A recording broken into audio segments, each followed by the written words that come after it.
All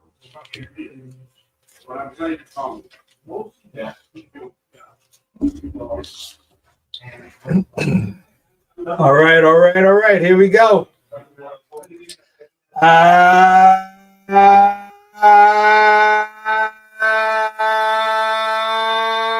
Good evening, everybody.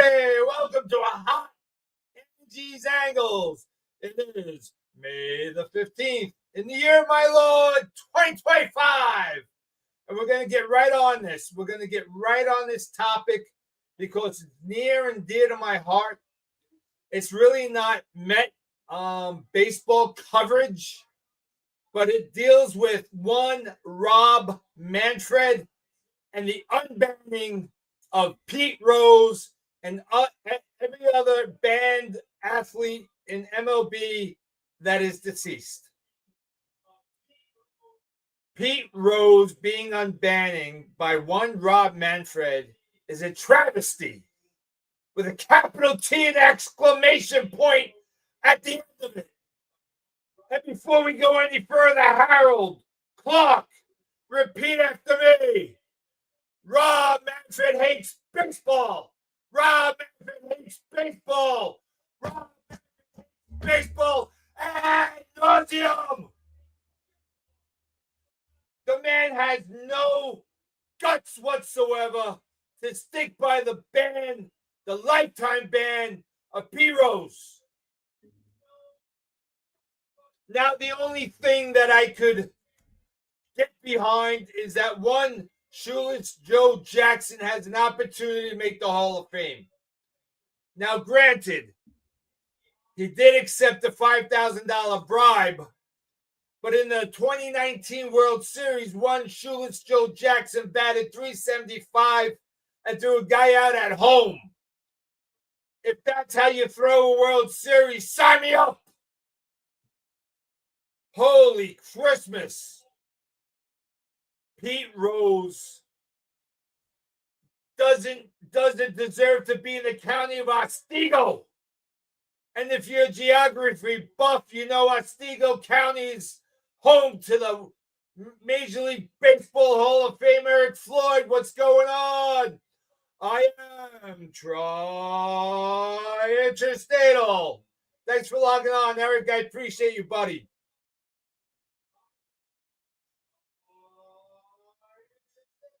Back when John Dowd did the investigation on one Pete Rose, they had the goods on this guy. They had envelope A with the goods, and envelope B said, sign here, Petey. And guess what Pete chose? He chose a lifetime ban from Major League Baseball. Lifetime. Now, I have been accused twice, not once, but twice, of child abuse by my ex. And both times I denied it vehemently. I fought it in court, and I won. And you know why I won? Because the facts will set you free. I didn't go off of emotion. I didn't go off of hyperbole. I didn't say, well, it was just a minor incident. I was innocent 1,000%. So much so that CBS told my ex, the next time you report this guy, you're going to jail. A complete waste of resources for a non-entity. I don't understand. Hey, let's get it straight. I am one of the biggest President Trump supporters walking the face of the earth. But the man is not infallible. It is my understanding that President Trump petitioned and made a call to Manfred to unban Pete Rose.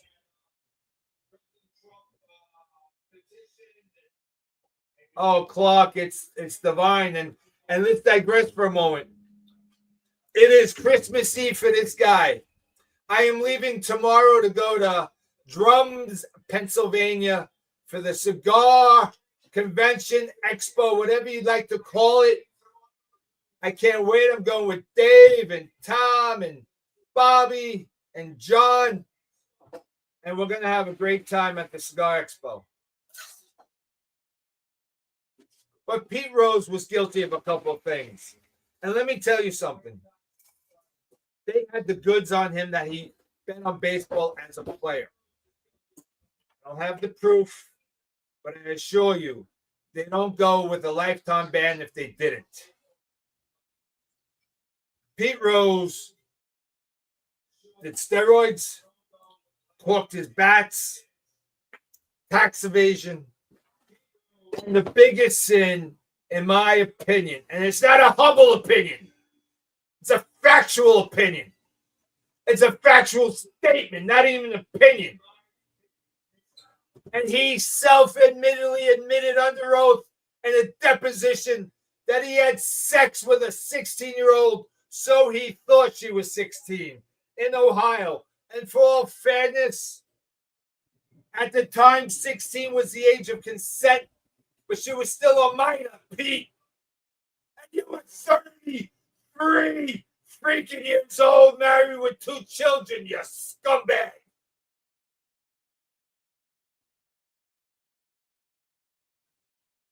Now, baseball has a morality clause. And sure, we could say Mantle, Cobb, Ruth to a degree. They violated the morality clause by being alcoholics, Mantle, womanizer.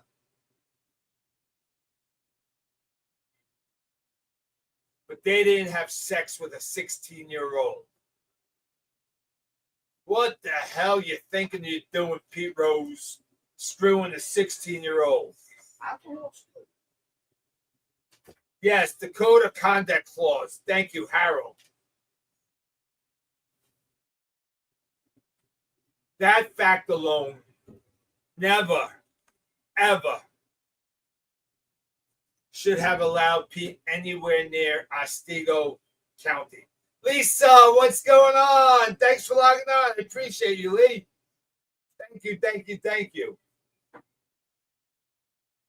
I have always said the Pete Roses, the Roger Clemens, the A-Rods, the Rafael Palmeiros, the Jose Cansecos, the Mark McGuires, down the line, they should never, ever be allowed into the Hall of Fame. And in fact, if they ever got into the Hall of Fame, they should do it like me and buy a ticket.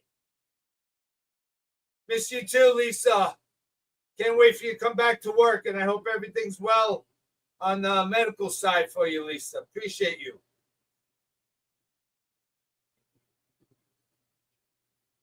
I have posted ad nauseum on Facebook articles and facts about Pete Rose and the sexual indiscretion that he had with that 16-year-old. Now, she claims she was 15 at the time. But statutory rape says if the age gap is greater, and the age gaps differ from state to state, 5 to 10 years. Well, 16 to 33 is 17 years. You jackass, Pete Rose. Now, in all fairness, dynamic ball player. And his memorabilia, his bats, his jerseys, his balls have a place in the Hall of Fame for sure. But Pete Rose should never, ever, ever have the goodness of anybody's heart to receive a plaque, let alone an induction into the Hall of Fame. It is now up to the Veterans Committee, and I pray that they use common sense. Clark, we're going to put you on the big screen. Pete was a despicable human being, but he still has more hits than any other, and that record will never be broken. Fair statement. We've got the Montreal Expos locker room guys on record stating that they corked his bat clock.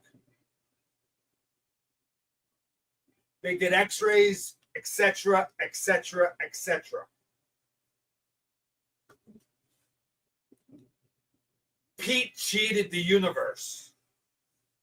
But most of all, in my humble opinion, he cheated the fan base. Now listen, I'm not going to speak for everybody, but I'll speak for myself. I gamble. I play poker. If I'm down a specific night and I get pocket 8s or pocket 9s, I'm going to make a big push. I'm going to represent like I got pocket aces because I want to win the pot. I want to fabricate that I have the best hand on the board.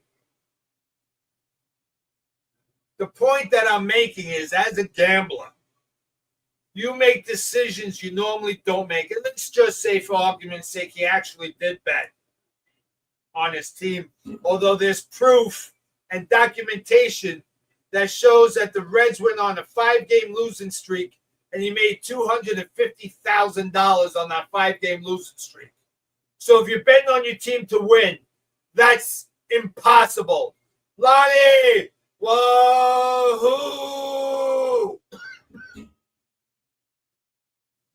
Clark, I disagree with that statement.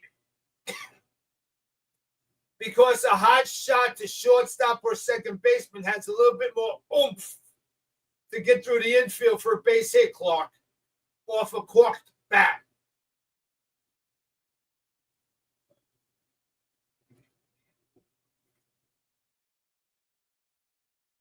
Let's not forget the tax evasion and the steroids. Pete Rose accepted a lifetime ban because had the other dirty stuff gotten out, he would have been ostracized. He would have not, his autograph would have meant diddly squat. Nobody in their universe wants an autograph from a guy that screwed a 16-year-old, believe you me, unless you've got some twisted dementia mind. Because who the hell could proudly display that anywhere?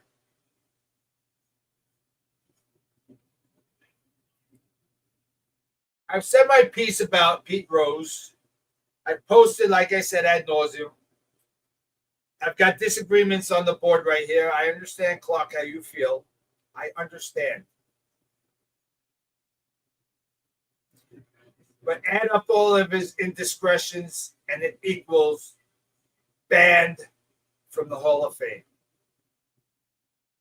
Okay. Let's go into the current status of the New York Mets, my beloved blue and orange. We're about to embark on a 3-game series in the Bronx. The Brawl in the Bronx, as I call it. Currently, the Mets sit at 28-16, 2.5 games up on the Phillies.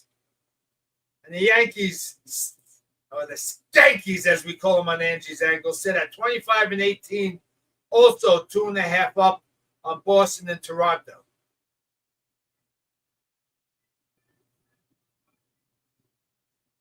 It's a homecoming for Juan Soto. And I say the homecoming. He played there a handful of games. But he did play there. And the porch is looking mighty nice to Juan Soto. Here's my offhanded prediction for Juan Soto's performance. No less than 3 home runs. No less. Mike Weena, owner-operator of Spoke Therapy. 215 Ronkonkoma Avenue, Ronkonkoma, New York. If you're ever in the neighborhood, please stop in. I'd be happy to say hello. So Mike is saying, so we gambled and screwed a minor, but he was a good baseball player, lol. Yeah, Mike, he was a great baseball player. Gritty. He was the type of ball player that you hated playing against, but desire to have on your team. He gave 120% on the field. None of that could be taken away from Pete Rose. Between the lines, Pete Rose was the epitome of a baseball player. Cheating and everything else excluded. He hustled, hence the name Charlie Hustle. Fair enough. So let me run out the rotation for you. Tomorrow night, Friday night, in the Bronx, we got Tylor McGill against Carlos Rodon. Then we got on Saturday, Canning against Schmidt. And the Sunday night game of the week is Peterson against Fried. Now, Fried, that's going to be a good game because we know Fried. We played against him when he was Atlanta Brave, and it looks like the Braves made a major mistake by letting him go. He's pitching to a 1.61 ERA, somewhere in that neighborhood. Any Skanky fans want to validate that ERA for me? He's been pitching well and he's staying healthy. Make no mistake about it, we have a homework cut out for us, 100%. You can't take away the Skanky's proficiency. And if I'm the New York Mets staff, pitching coach, Carlos Mendoza, who's Carlos Mendoza? I don't give Aaron Judge a ball to hit. If I was pitching and throwing it to freaking Hoboken, I give him no shot to hit the ball. I don't care if it's nobody on base. I don't care if it's bases loaded. You do a Barry Bonds approach and you walk the bastard. The guy is unconscious. He's the best player in the universe, perhaps ever. I believe he's sitting at a .412 batting average. Some 40-something games into the season. Let's call it 47. So make that 44 for the Skanks. 44 games into the season, he's batting .412. All right, Clark. No love for the Redbirds when they just took 2 or 3 from the Fleas in Philly. Clark, your Redbirds are hot. And they're doing it without Arenado. And that's kind of interesting because we're kind of doing it without Juan Soto. So 2 superstars having subpar seasons thus far, although if Kevin was on here, he would argue Juan Soto's OPS. Fair. Juan Soto's walking a ton.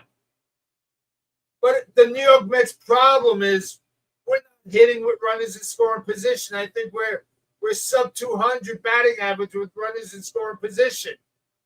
It's the same story every season. Now, if I was in New York Mets last night, I would have postponed that game last night and played today. The weather broke. It was phenomenal because one Clay Holmes needs spin rate. He absolutely needs spin rate. And last night's humidity, the wetness, the dampness, he had no spin on his ball. It compromised his approach greatly. So I don't know why the Pirates would be even allowed that game to begin because there was some portions of that game that was complete downpours. You saw both pitchers throwing it over the catcher's head because they had no grip on the ball. And I do believe that Juan Soto is dealing with a hamstring injury. Minor at best, I'd say. But if you saw the other night, I think it was what was last night, Wednesday, so Tuesday night when he got to second base, he did some deep knee bends, grabbing the back of his hammies. Now, as a baseball player myself, especially in my older years when I played senior men baseball, wet weather wreaks havoc on your hammies. You can pull a hammy just looking at freaking a raindrop.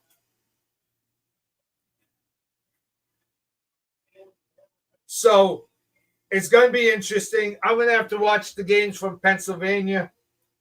I got the MLB app on my phone while I'm sitting at the barbecue tomorrow night, smoking a stogie, drinking some Stoli and cranberry and lime. I'll be watching the game and following along. I'll be doing a lot of shorts from Pennsylvania. Majority on the New York Met, Skanky Bronx Brawl. But I'll also be dumping in some cigar shorts for those cigar aficionados. And I know who you are.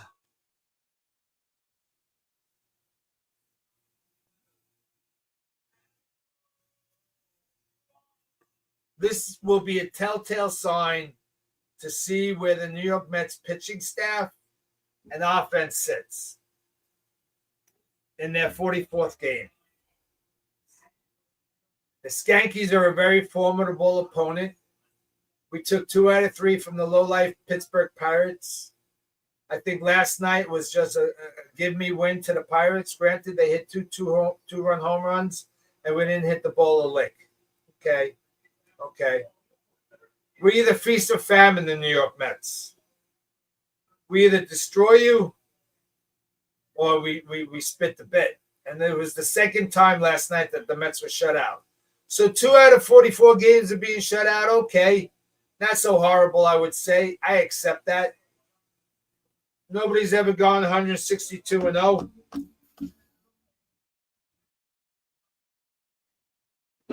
Tip your cap to the Pittsburgh Pirates? Sure. They fired their manager, but that really didn't change the name of the team, did it? We still took 2 out of 3. And if we keep on that pattern, taking 2 out of 3 series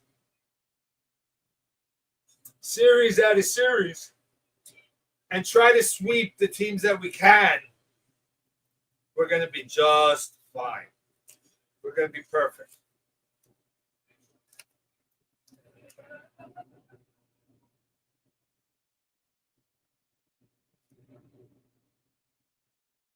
My prediction for this weekend's battle, the Bronx Brawl.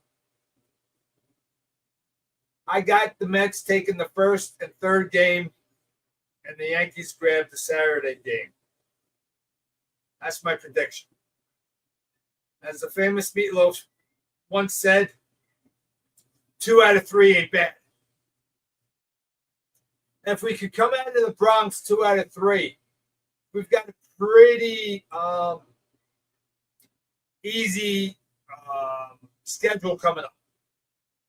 Sure, we play the Dodgers a little bit later, but we've got some games against, I think, the Nats. So we should be able to spank the ball against those teams. So I'm curious to hear, Clark, you gave me your comments. Yes, the Redbirds did on the road, Clark. Very impressive. Very, very impressive. And it's curious, Clark. I wonder how they're going to approach the deadline, the trade deadline with Arenado. Do they look to trade him? Do they carry him the rest of the season? It's a big question mark for you guys. So we'll see what happens. All right, the prayer circle is as follows. Harold, we're praying for your brother-in-law, Frank, and Dawn Squared. Scott Tobias, you got to give me a ring-a-ling-a-dingy, buddy. We're praying for your wife and your mom. Linda, Grandma Stein. We're praying for your dad and yourself, young lady, and your brand-new grandchild. Kevin Elliott, he's either watching in absentia or clandestine. We're praying for your health challenges, my friend. The Krause family, my good friends, James, Aubrey. We're praying for Darcy that her cancer remains in remission. Clark, all good news on your brother-in-law, Brad. You got to let me know when we can take him off the prayer list. Deb and Lee, we're praying for Lee down there in Maryland. Marianne Bello, my great classmate from 83. We're praying for your mom out in Las Vegas. Larry Levy, another good buddy from the Senior Men Baseball League. We're praying for your wife, Frida, as she, too, handles cancer in remission. Mr. McGowan, sir, he's home. He's out of rehab. He's home and trying to learn how to walk again. Mr. McGowan, we're praying for you, my friend. Big John in the Smoke Therapy Lounge. We're praying for Cousin Richie. Phil's Nona, Brother Angelo, friend Dave. Tom, another good friend from the Smoke Lounge. We're praying for Paul and Janet. And Janet had very good news, positive results. Johnny Barbecue, as your daughter Caitlin recovers from a hand surgery, Godspeed. John Vitale, one of the men I'm going with to Drums, Pennsylvania. We're praying for your father-in-law, John Kane, and your brother, Frank. Joanne, Cigar supplier at Smoke Therapy. We're praying for Angel and his eye stroke. Mike C., we're praying for your dad. And my buddy Ralph, we're praying for your Aunt Doris. I would like to see my prayer list get smaller and smaller, but that's totally up to all you folks. Send me in comments, prayer requests, anonymous or specific. It does not matter. Stay tuned on Angie's Angles on YouTube. Go to my channel, subscribe, hit the like button, drop a comment. I'll be dropping a ton of shorts this weekend covering the Mets Yankee Bronx Brawl. I'll be dropping some cigar aficionado informaciones. This has been Angie's Angles coming to you always live when I can. Smoke Therapy, 215 Ronkonkoma Avenue, Ronkonkoma, New York. Let's add one prayer to the prayer list. I'll remove my cap. And let's pray that the Veterans Committee stays in line, has their head on their shoulders screwed on tight, and denies Pete Rose admission to the Major League Baseball Hall of Fame. Good night. God bless. I love you.